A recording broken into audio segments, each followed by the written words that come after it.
Hi, welcome to another episode of Hot Takes, and something weird has happened. We know how Trump is very desperate to get hold of Greenland, make it the American state. They want to own Greenland, and that's fine. He wants to buy it. He's determined. He says it's doable. Well, he may well be right, and he may well get it. He may well get his wish.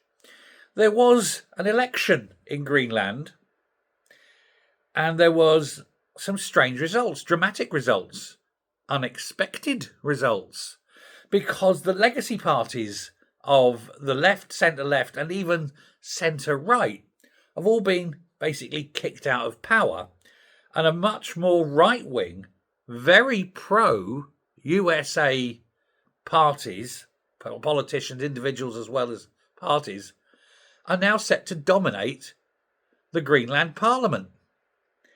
Now, this is only provisional results. The final results will be known probably Friday morning. But it's an absolutely amazing turnaround. No pollster saw this coming. All the pollsters were saying more or less not much change. You have these parties that are sort of, you move a few in and out sort of thing. Someone might win a seat and someone might lose a seat. But generally the mix tends to be consistent. I don't know Greenland's policies. I'm just reading or seeing what I've read, recently. But Trump and his continual overtures, and I'm going to use the word threat to make everyone rich, certainly has a chance of happening. There's only 67,000 people live in Greenland. And he said that he'll make every one of them a millionaire. £67 billion for Greenland. It's a bargain. Anyway, he's saying Greenland is now a region of a former colony, Denmark, and the world frowns on colonialism. So they've got their own power base.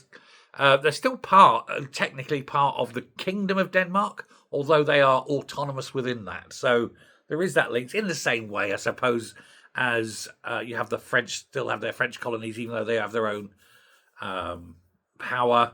They're still considered part of France, but this is different. I suppose you say in the same way as. It's hard to really put it. There's not many like it, to be honest. I suppose you could say in the same way as the Channel Islands and Britain.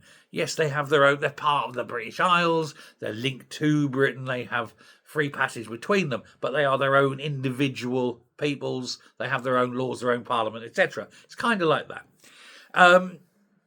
But what the people of Greenland said is there's no way that Denmark is going to stop them voting the way they want.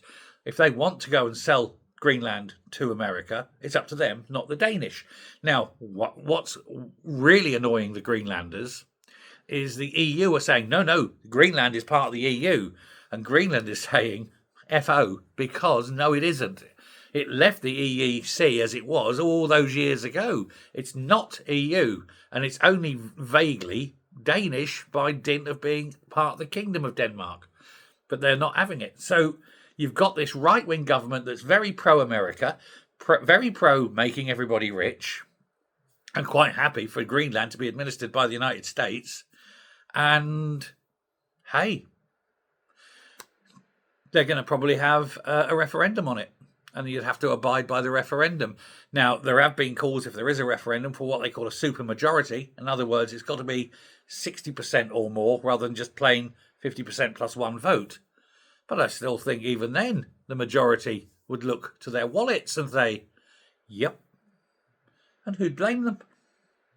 So, will Trump get Greenland? He's just taken a step closer, hasn't he? He's really got it going. Let me know what you think. Thanks a lot. Bye.